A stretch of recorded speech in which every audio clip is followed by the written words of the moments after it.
Hey, hi friends. So today in this tutorial, we will learn how to freeze your rows and columns. So let's say this is your title of your sheet or title of your data. So whatever it is.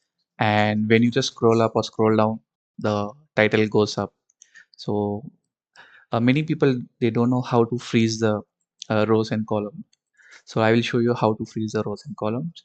So let's say like if you want to freeze the first row. So just select the first row and go to view, and there will be a freeze option, and then select how many rows you want to freeze, row 1, row 2, or up to row 1.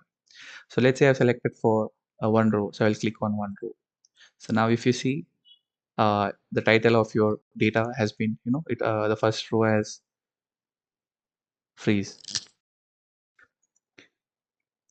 Yeah, the same way goes for column. So if you want to freeze your column B, so again select the column B and go to view and then freeze, then just select column B. So this is how you can freeze your both rows and columns.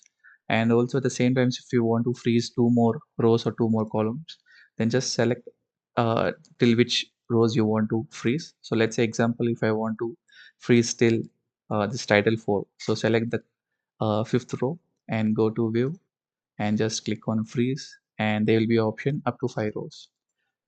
So now your up to fifth row, it has been freeze. So this is how you can freeze both rows and columns. If you like this video helpful, please like and subscribe. Thank you.